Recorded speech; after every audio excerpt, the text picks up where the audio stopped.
para informar a toda la República Mexicana que el señor Rafael Caro Quintero ha sido capturado y seguiremos luchando contra todo el crimen organizado. Harfuch catea la guarida de Rafael Caro Quintero y se lleva todos sus lujos que había dentro. El aire en Sonora era pesado, cargado de tensión. Omar García Harfuch, con mirada fría y decisión inquebrantable, lideraba un operativo que prometía ser histórico. No era una redada cualquiera. Estaban a punto de entrar en una de las propiedades de Rafael Caro Quintero, el narco más legendario de México. Las órdenes eran claras: no dejar rincón sin revisar. Lo que encontrarían dentro no solo sería evidencia, sino un golpe mortal al imperio de un hombre que había burlado a la justicia por décadas. Los agentes irrumpieron en la propiedad con precisión militar. Lo que vieron los dejó sin aliento. Lujos inimaginables, obras de arte valuadas en millones y armas de alto calibre. Pero no era eso lo que buscaban. En una habitación oculta, detrás de un muro falso, descubrieron un arsenal de documentos.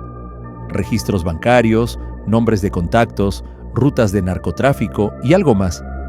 Un expediente que detallaba operaciones recientes. Caro Quintero no estaba retirado. Seguía activo, moviendo drogas y dinero como si el tiempo no hubiera pasado. Harfuch no podía creer lo que tenía en sus manos. Este hallazgo no solo confirmaba que el capo seguía operando desde las sombras, sino que también implicaba a figuras poderosas dentro y fuera del crimen organizado. La redada no era el final. Era el comienzo de una cacería mucho más grande. Y Caro Quintero, por primera vez en décadas, estaba al borde del abismo. Rafael Quintero no nació en la cima del poder. Su historia comenzó en la humilde tierra de Badiraguato, Sinaloa, donde la pobreza era el pan de cada día. Pero desde joven, Caro Quintero mostró una ambición despiadada. No se conformó con cultivar maíz o criar ganado. Vio en la marihuana una oportunidad para escapar de la miseria. Y no solo escapó, sino que se convirtió en un titán del crimen. Junto a Miguel Ángel Félix Gallardo y Ernesto Don Neto Carrillo, fundó el Cártel de Guadalajara, una organización que controlaba el flujo de drogas hacia Estados Unidos con mano de hierro. Caro Quintero no era un simple traficante, era un estratega. Movía toneladas de marihuana y cocaína, amasando una fortuna que lo convirtió en uno de los hombres más ricos y peligrosos de México. Se dice que en su mejor momento ofreció pagar la deuda externa del país. No se sabe si era cierto, pero lo que sí es seguro es que su poder era absoluto. Políticos, policías y militares se inclinaban ante él. Era intocable, o al menos eso creía, pero el poder lo corrompió. En 1985 cometió el error que lo marcaría para siempre. Ordenó el secuestro, tortura y asesinato del agente de la DEA, Enrique Kiki Camarena. Camarena había infiltrado el cártel y revelado la ubicación de Rancho Búfalo, un centro de producción de marihuana que fue destruido por las autoridades estadounidenses. La venganza de Caro Quintero fue brutal, pero también suicida. El asesinato de un agente de la DEA desató una cacería sin precedentes. La Operación Leyenda puso a México en la mira de Estados Unidos y la presión fue insoportable.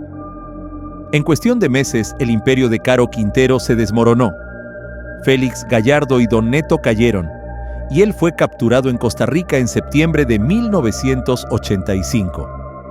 La justicia mexicana lo condenó a 40 años de prisión, pero incluso tras las rejas, su leyenda creció.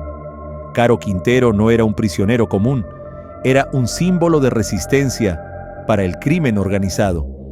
Y cuando en 2013 un tribunal mexicano lo liberó por un tecnicismo legal, el mundo entero contuvo la respiración. Estados Unidos rugió de furia. Ofrecieron $20 millones por su captura, la recompensa más alta jamás ofrecida por un narcotraficante mexicano. Pero Caro Quintero no era un novato. Desapareció en las sombras, convirtiéndose en un fantasma que la DEA no podía atrapar. Durante casi una década, operó en la clandestinidad, reconstruyendo su imperio desde las sombras, hasta que en 2022 la Marina lo capturó en Sinaloa, Pero esta vez no fue solo su captura lo que lo condenó. Fue lo que encontraron antes. Un cateo en una de sus propiedades que reveló algo mucho más peligroso que su sola existencia: cacería del fantasma. Cuando Rafael Caro Quintero salió de prisión en 2013, muchos pensaron que el viejo capo se retiraría en silencio, disfrutando de su fortuna lejos del ojo público. Pero subestimaron al hombre que había desafiado a la DEA y sobrevivido a décadas de persecución. Caro Quintero no era de los que se escondían, era de los que reconstruían. Y así lo hizo, desapareciendo de la vista pero no del juego. Mientras el mundo especulaba sobre su paradero, él tejía una red de poder desde las sombras, más peligrosa que nunca. La DEA no estaba dispuesta a dejarlo escapar. Ofrecieron $20 millones por su cabeza, una recompensa que superaba incluso la ofrecida por Joaquín "El Chapo" Guzmán. Pero Caro Quintero no era un objetivo fácil. Sabía cómo moverse, cómo borrar sus huellas.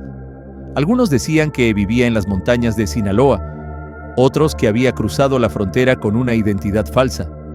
Lo único claro era que nadie podía encontrarlo, y eso lo convertía en un fantasma, un enemigo invisible que desafiaba a las autoridades más poderosas del mundo. Pero Caro Quintero no estaba solo. Mientras la DEA lo buscaba, él seguía operando. Informes de inteligencia revelaron que aún tenía conexiones con el cártel de Sinaloa y controlaba células delictivas en Sonora y Chihuahua. Se le vinculaba con el tráfico de drogas, el lavado de dinero y hasta con la violencia en la frontera. Su grupo, el Cártel de Caborca, estaba en guerra con el Cártel Jalisco Nueva Generación, CKNG, y otras organizaciones por el control de rutas clave hacia Estados Unidos. Caro Quintero no era un capo retirado, era un general en la sombra, dirigiendo batallas desde la clandestinidad. La pregunta era, ¿cómo lo hacía? ¿Cómo lograba evadir a la DEA mientras mantenía su influencia en el narcotráfico? La respuesta era simple: protección. Caro Quintero no solo tenía aliados en el crimen organizado, también los tenía en las esferas del poder. Funcionarios, policías, incluso empresarios, todos formaban parte de su red. Eso lo hacía más peligroso que nunca. No era solo un narcotraficante, era un símbolo de impunidad. Pero todo imperio tiene grietas. En 2022, la Marina Mexicana lo capturó en un operativo en Sinaloa. Según las autoridades, fue un golpe quirúrgico basado en inteligencia. Pero los rumores decían otra cosa: que había sido traicionado por alguien dentro de su propio círculo. No sería la primera vez que un capo caía por una puñalada en la espalda. Lo cierto es que, después de casi una década prófugo, Caro Quintero estaba finalmente detrás de las rejas. Pero su captura no fue el final. Fue el comienzo de algo mucho más grande. Porque antes de que lo atraparan, hubo un cateo en una de sus propiedades. Y lo que encontraron ahí cambió todo. La redada que lo cambia todo. El sol apenas comenzaba a asomarse sobre el horizonte de Sonora cuando Omar García Harfuch y su equipo se preparaban para lo que sería una de las operaciones más audaces de su carrera. No era una misión cualquiera. Estaban a punto de entrar en una de las propiedades de Rafael Caro Quintero, un lugar que, según la inteligencia, escondía más que lujos y armas. Harfuch, con una reputación impecable en la lucha contra el crimen organizado, sabía que este cateo podría ser un punto de inflexión en la guerra contra el narcotráfico. La propiedad, ubicada en una zona rural aparentemente tranquila, era en realidad un bastión fortificado. Cámaras de seguridad, cercas electrificadas y guardias armados custodiaban el lugar. Pero Harfuch no se intimidó. Con un equipo altamente entrenado y un plan meticuloso, irrumpieron en la finca con una precisión militar. Lo que encontraron dentro los dejó sin palabras. Un auténtico centro de operaciones del crimen organizado. En una habitación oculta, detrás de un muro falso, descubrieron un arsenal de documentos que detallaban operaciones de narcotráfico recientes. No eran registros viejos o polvorientos, eran pruebas frescas que demostraban que Caro Quintero seguía activo, moviendo drogas y dinero incluso después de su captura en 2022. Entre los hallazgos más impactantes había listas de contactos en México y Estados Unidos, rutas de envío de drogas y transacciones bancarias que vinculaban al capo con el lavado de dinero a gran escala. Pero lo más alarmante era un expediente que detallaba conexiones con funcionarios públicos y empresarios. Caro Quintero no operaba solo, tenía aliados en las altas esferas del poder. Este documento no solo comprometía al capo, sino que también ponía en la mira a quienes lo habían protegido durante años. Harfuch sabía que este hallazgo no era solo una victoria, era una bomba de tiempo que podría desatar un terremoto político. La redada no fue solo un golpe al legado de Caro Quintero, fue un mensaje claro para todos los que pensaban que el crimen organizado era invencible. Harfuch y su equipo habían destapado una cloaca de corrupción y complicidad que se extendía más allá de las fronteras de México. Y ahora, con estas pruebas en mano, la DEA y las autoridades mexicanas tenían la oportunidad de dar un golpe definitivo no solo al narco, sino a toda la red que lo sostenía. Pero Caro Quintero no era un enemigo cualquiera. Sabía que estas pruebas podían sellar su destino y estaba dispuesto a luchar hasta el final. La pregunta era, ¿quién más caería con él? Porque en el mundo del narcotráfico nadie cae solo, y Harfuch lo sabía mejor que nadie. Esta redada no era el final, era el comienzo de una guerra mucho más grande, un documento que podría condenarlo. Entre las montañas de papeles y evidencias encontradas en la propiedad de Rafael Caro Quintero, había un expediente que brillaba como una bomba a punto de estallar. No era un simple registro de transacciones o nombres, era un mapa detallado de la red de poder que sostenía al capo. Este documento no solo comprometía a Caro Quintero, sino que también arrastraba a políticos, empresarios y otros narcotraficantes a un abismo del que no podrían escapar. Era la pieza clave que la DEA y las autoridades mexicanas llevaban décadas buscando. El expediente contenía nombres, fechas, cantidades de dinero y operaciones específicas. Revelaba cómo Caro Quintero había logrado evadir la justicia durante años, no solo por su astucia, sino porque tenía cómplices en lugares clave. Funcionarios públicos que recibían sobornos a cambio de protección, empresarios que lavaban dinero a través de negocios legítimos y otros capos que colaboraban con él en el tráfico de drogas. Cada página era un golpe directo al corazón del crimen organizado. Harfuch, al revisar el documento, entendió que esto no era solo una victoria operativa, era un arma de doble filo.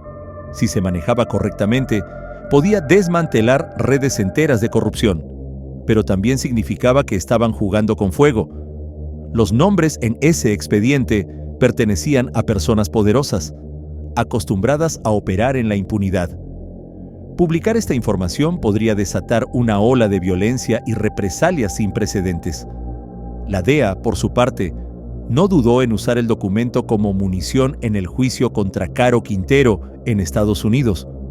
Los fiscales lo presentaron como evidencia irrefutable de que el capo no solo era responsable de crímenes del pasado, sino que seguía activo, dirigiendo operaciones desde las sombras. El mensaje era claro. Caro Quintero no era un viejo retirado, era un criminal en plena actividad y merecía la pena máxima. Pero el documento también planteaba una pregunta incómoda. ¿Qué harían con los nombres que aparecían en él? Algunos de esos individuos aún ocupaban cargos de poder y llevarlos ante la justicia no sería tarea fácil. Harfuch sabía que este expediente era una espada de Damocles que pendía sobre las cabezas de muchos. Si las autoridades actuaban con firmeza, podrían cambiar el rumbo de la lucha contra el narcotráfico. Pero si cedían ante las presiones, el documento se convertiría en otro secreto más enterrado en el archivo de la impunidad. Caro Quintero, desde su celda en Brooklyn, también entendía el peso de ese expediente. Sabía que su silencio ya no era suficiente. Si las autoridades decidían usarlo en su contra, no solo enfrentaría una cadena perpetua, sino que también arrastraría a sus aliados a la condena. La pregunta era, ¿se mantendría fiel a su código de silencio? ¿O traicionaría a quienes lo habían protegido para salvar su propia piel? El tiempo se agotaba, y las decisiones que tomara en los próximos días definirían no solo su destino, sino el de todo el crimen organizado en México, la extradición y el golpe simbólico. El 27 de febrero de 2025, Rafael Caro Quintero fue subido a un avión en la Ciudad de México, custodiado por agentes de la DEA y el FBI. No hubo discursos, ni cámaras, ni despedidas, solo el sonido metálico de las esposas que lo acompañarían en su viaje a Nueva York. Pero estas no eran unas esposas cualquiera. Eran las mismas que usó Enrique Kiki Camarena en los años 80. Un detalle simbólico que la DEA no dejó pasar. Era un mensaje claro. El ciclo de impunidad había terminado y Caro Quintero pagaría por sus crímenes. El vuelo fue tenso, con un nivel de seguridad extremo. No se podía correr el riesgo de que alguien intentara liberarlo o sabotear el operativo. Caro Quintero, ahora un hombre mayor pero con la mirada aún desafiante, sabía que este era el principio del fin. No había escapatoria. Estados Unidos no era México. Allí no había sobornos que valieran, ni jueces comprados, ni cárceles de lujo. Era el territorio de la justicia implacable, y él lo sabía mejor que nadie. Al aterrizar en Nueva York, el capo fue recibido por un escuadrón de agentes federales. Las cámaras captaron el momento en que salió del avión, esposado y escoltado, con el rostro impasible pero el cuerpo rígido. No era el hombre poderoso que alguna vez había sido. Ahora era solo un prisionero más, un número en el sistema de justicia estadounidense. Pero este no era un prisionero cualquiera. Era el hombre que había desafiado a la DEA, el que había ordenado el asesinato de uno de sus agentes más queridos, el que había burlado a la justicia durante décadas. Y ahora, por fin, estaba en sus manos. En su primera audiencia, el juez encargado del caso no dejó lugar a dudas sobre la gravedad de los cargos: secuestro, asesinato, tráfico de drogas a gran escala, crimen organizado y conspiración. Cada uno de estos delitos podía llevarlo a la cadena perpetua o, peor aún, a la pena de muerte. Pero lo más impactante fue el gesto simbólico de las esposas de Camarena. El hijo de Kiki, Enrique Camarena Jr., ahora juez en Estados Unidos, entregó personalmente las esposas a los agentes encargados del caso. Fue un momento cargado de emociones, un ajuste de cuentas histórico que resonó en todo el mundo. Caro Quintero, por primera vez en su vida, no tenía el control. No podía comprar su libertad, ni intimidar a sus enemigos, ni escapar de la justicia. Estaba atrapado y lo sabía, pero lo más peligroso no era su condena. Era lo que podría revelar bajo presión. La DEA tenía en sus manos el expediente encontrado en Sonora, y no dudaría en usarlo para obligarlo a Satan a hablar. La pregunta era, ¿se mantendría en silencio, como siempre lo había hecho, o traicionaría a sus aliados para salvar su propia piel? El tiempo se agotaba, y las decisiones que tomara en los próximos días definirían no solo su destino, sino el de todo el crimen organizado en México. Bartlett, la pregunta que incomoda. Mientras Rafael Caro Quintero enfrentaba su juicio en Nueva York, una pregunta incómoda resonaba en los pasillos del poder en México. ¿Qué papel jugó Manuel Bartlett en la historia del narco más legendario del país? Bartlett, actual director de la CFE y una figura política que ha sobrevivido a décadas de cambios en el gobierno, fue secretario de Gobernación en 1985, el año en que el agente de la DEA, Enrique Kiki Camarena, fue secuestrado, torturado y asesinado por órdenes de Caro Quintero. Y según informes desclasificados y testimonios de exagentes estadounidenses, Bartlett no solo estaba al tanto de lo que ocurría, sino que pudo haber estado directamente involucrado en el encubrimiento del crimen. Héctor Berreyes, exagente de la DEA, ha sido uno de los más vocales en señalar a Bartlett. En múltiples entrevistas, Berreyes ha afirmado que Bartlett estuvo presente durante la interrogación de Camarena, junto con agentes de la CIA y miembros del Cártel de Guadalajara. No fueron solo los narcos los que lo torturaron, ha dicho Berreyes. También estuvo la CIA, y Bartlett estaba ahí. Estas acusaciones, aunque nunca han sido probadas en un tribunal, han manchado la reputación de Bartlett durante años, pero a pesar de las sombras que lo rodean, Bartlett sigue siendo una figura poderosa e intocable en la política mexicana. La pregunta es, ¿por qué? ¿Por qué después de casi 40 años no se han presentado cargos formales contra Bartlett? ¿Por qué la DEA, que ha perseguido a Caro Quintero con una obsesión casi religiosa, no ha presionado más para que Bartlett rinda cuentas? Las respuestas no son simples.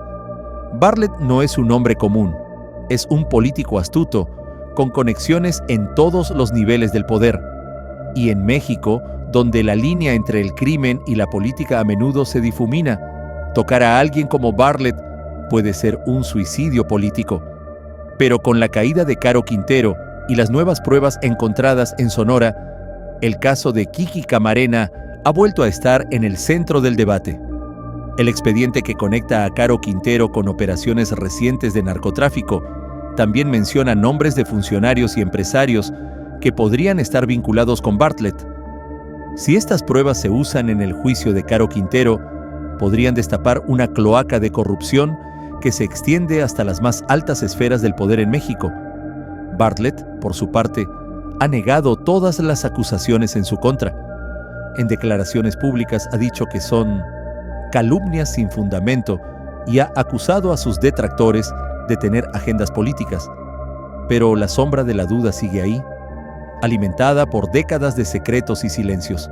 El miedo que compartía con Pablo Escobar, Rafael Caro Quintero y Pablo Escobar, dos titanes del narcotráfico, compartían algo más que fortunas incalculables y un imperio de drogas. Un miedo visceral a la extradición. Para ellos, ser enviados a Estados Unidos no era solo una condena, era una sentencia de muerte en vida. Escobar lo dijo claramente: prefiero una tumba en Colombia que una celda en Estados Unidos. Caro Quintero, aunque menos vocal, compartía ese mismo terror. Y ahora, tras décadas de evadir la justicia, el narco mexicano enfrentaba su peor pesadilla: un juicio en suelo estadounidense.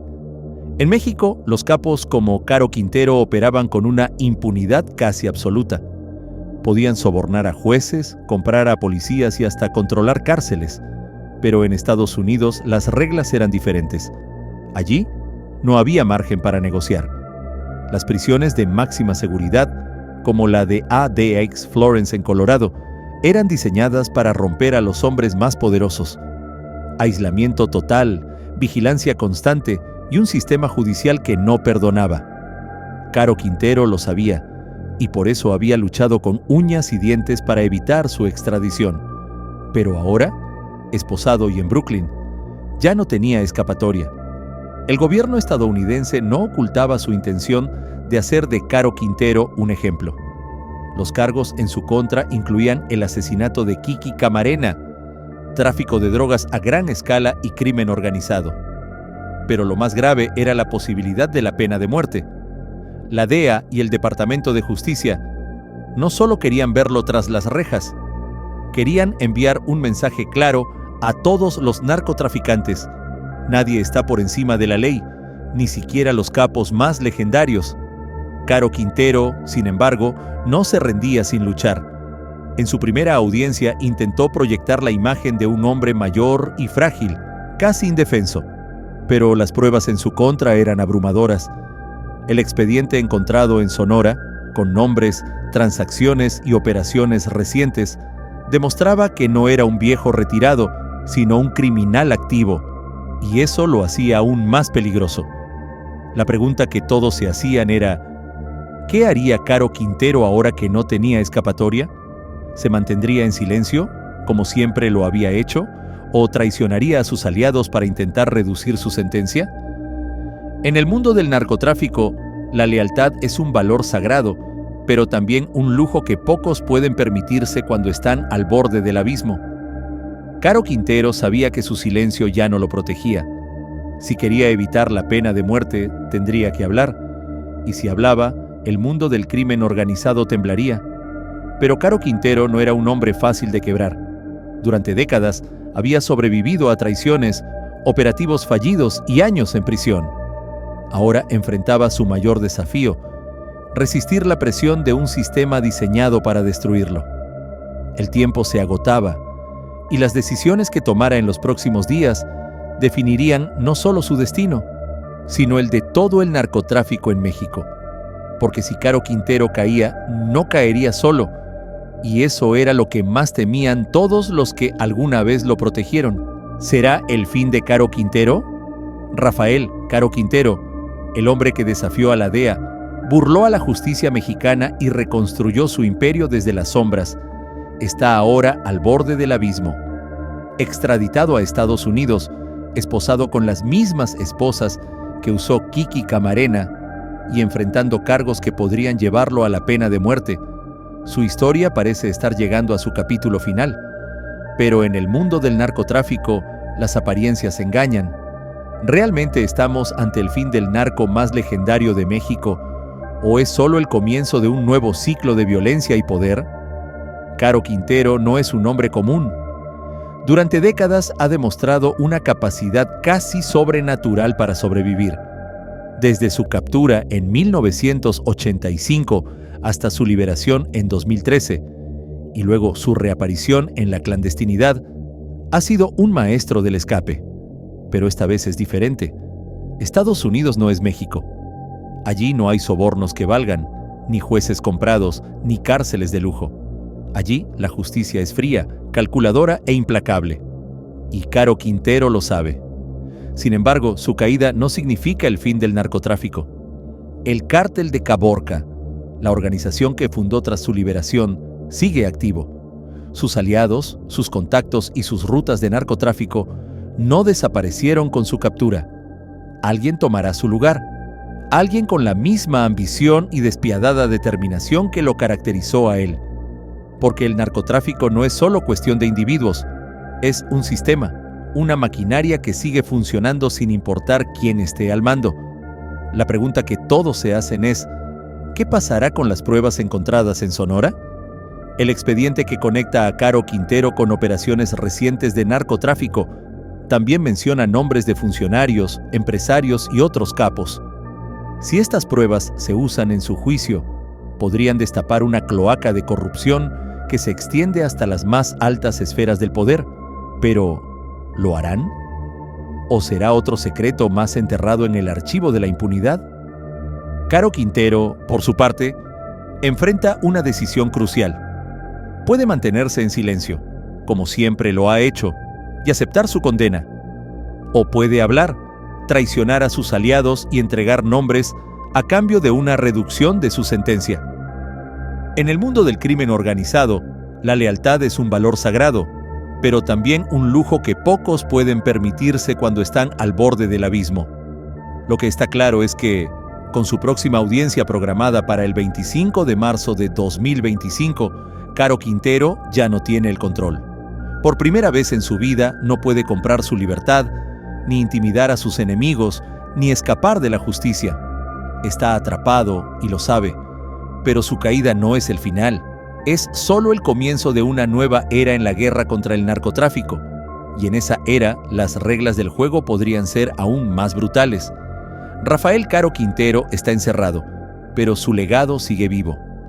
El narcotráfico no muere con un capo, se transforma.